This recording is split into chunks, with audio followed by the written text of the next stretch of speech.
Okay. Okay. Shall we just go straight? Yeah, yeah. Okay. Yeah, Mr. Cripps.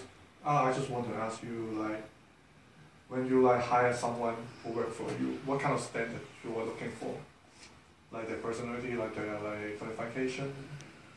Mm-hmm. Yeah.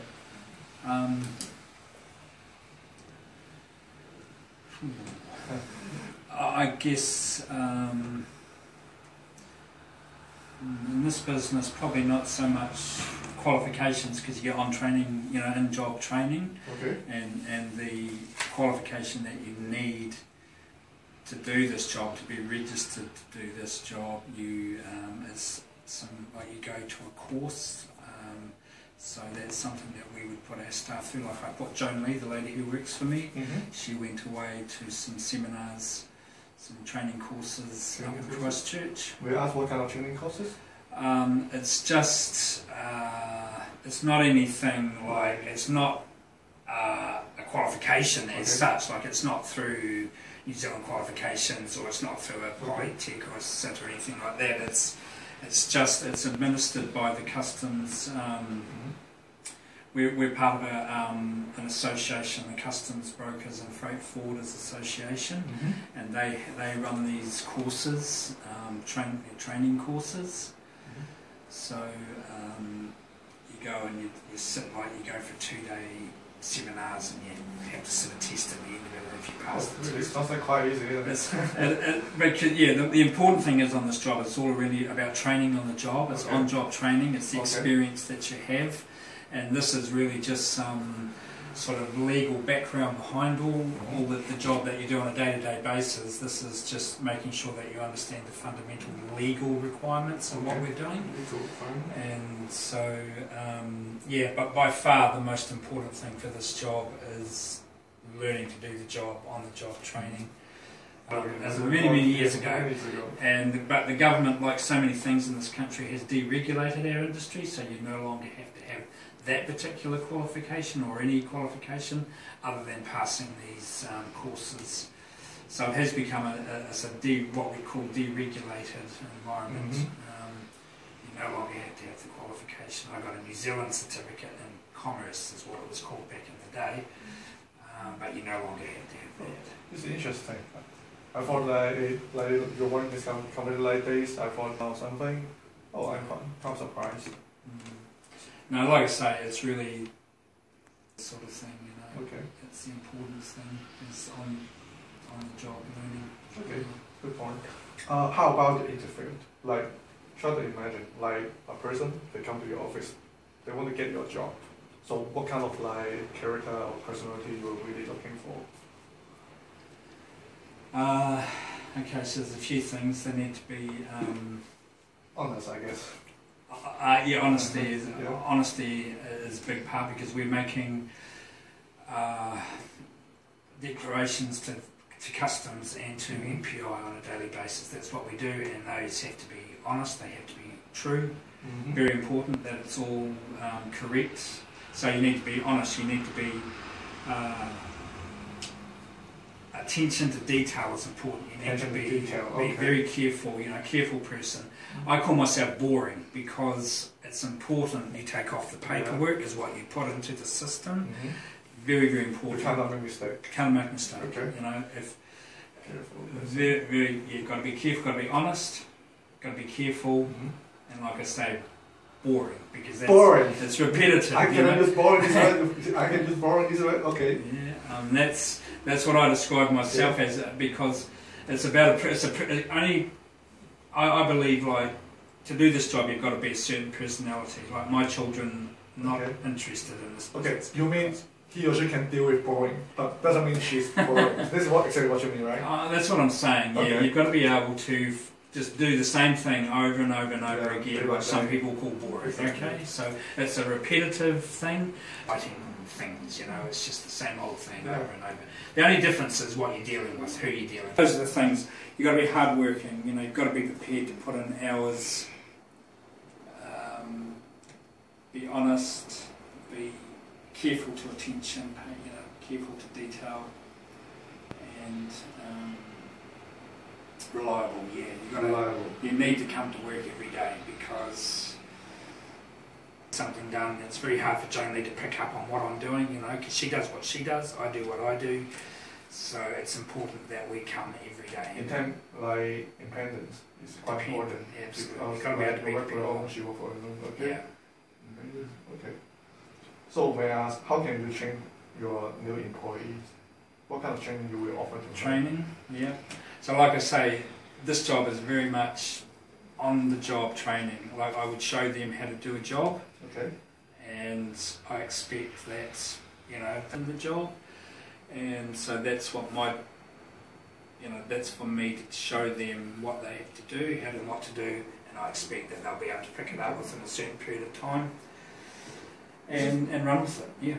Is it mostly just paperwork, or they need to communicate with the client? There's both. Okay. A client presents us with a set of documentation. So for the most part, that's pretty self-explanatory. But there may be occasions when we need to go back for further information, like, you know, what exactly is this thing? What does it do? You know, the paperwork will say what it is, what they've purchased overseas, but then we might not know what that is. What is that? You know, and so there is certainly communication around what the goods are. Sometimes it's self-explanatory from the paperwork. It's a car. We know what a car is. Okay. You know, it's I don't know, a pen or something. We know this, but certain things have descriptions on paperwork that we don't know what that means. So we need to get further information. So that's usually done by emailing or talking to the client over the phone. And then just, you know, communicating with them in respect of, okay, we've got it cleared, what do we do? Need that information from them. Okay, interesting.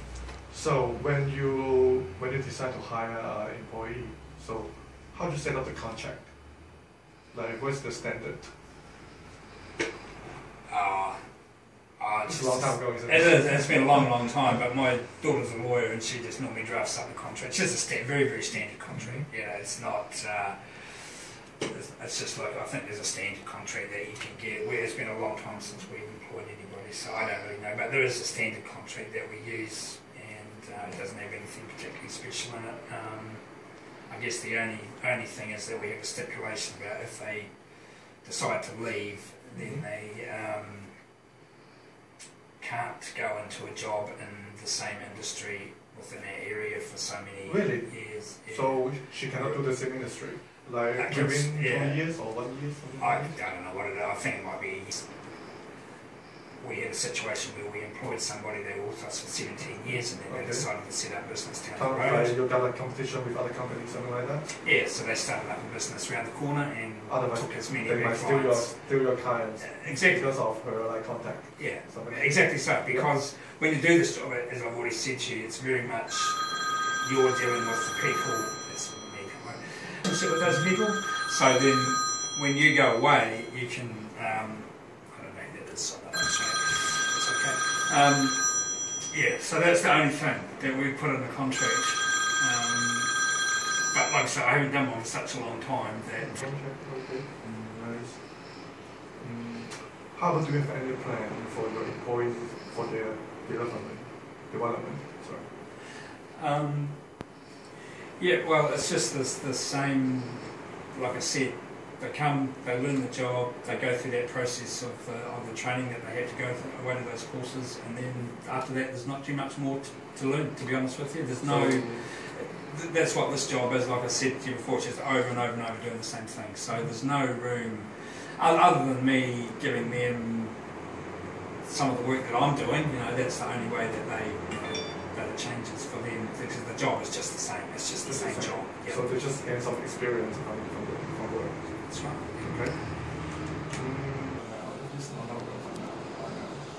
It was a few years ago since we did that year. I don't know how long that was that Joni did all that. I'm afraid it's been a number of years ago since she did it. Yeah. Okay.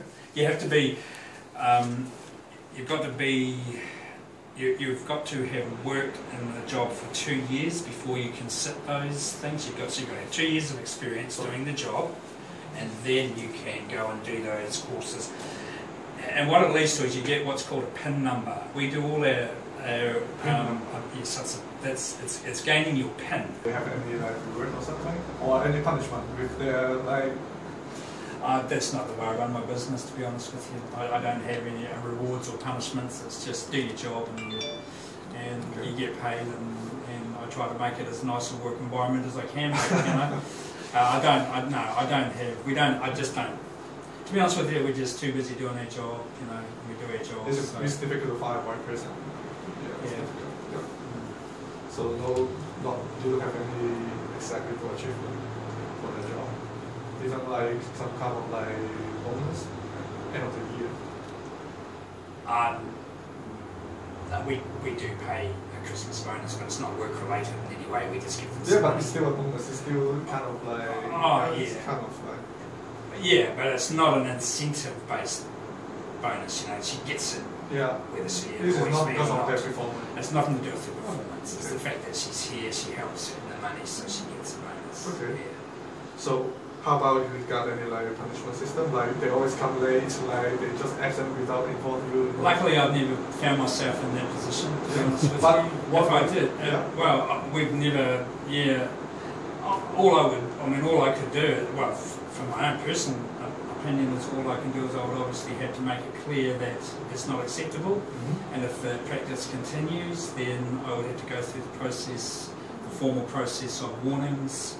And ultimately dismissal, you know, I mean that's just the standard procedure for business in New Zealand. If a staff member is causing problems for whatever reason they're coming, you know, whatever that might be, then there's a process that you have to go through of, you know, verbal warning, written warning, and then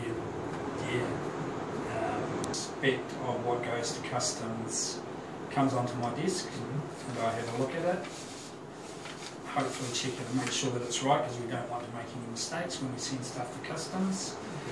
So in terms of, it's a pretty loose supervision in the sense that there is some work that she does that I don't have any input into. I just rely on her to do her job, and if she makes a mistake, sometimes I find out about them because their client, I just happen to take a call and find out the information, but I'm not looking at everything she does every day. I've got to rely on her. I mean, she's independent, you know, she does what she does. I don't have a process of checking every single piece of work other than what goes to customs, because that's so important for us. Okay. So she inputs stuff into the computer before it gets transmitted to customs. I check it and make sure that it's right. Cool. I'm pretty sure she got a great job. Yeah. You got kind of, you might feel embarrassed. Maybe you can like introduce yourself a little bit, like in front of the camera. Do you mind? Like you don't need to say a lot of detail of you. You just say like what kind of business I'm doing and how big of. Okay, I'm Jonathan Crisp. I am the owner and managing director of NJ Crisp Limited. We're customs and shipping brokers. That means we arrange international shipping, goods coming from and going to overseas, and all the necessary clearances and documentation that goes along with those jobs. Our business has been going for 45 years, and I've been here for 35 of those years. So we've had a lot of experience in this business, and yeah, that's basically what we do. We do overseas shipping and clearances as the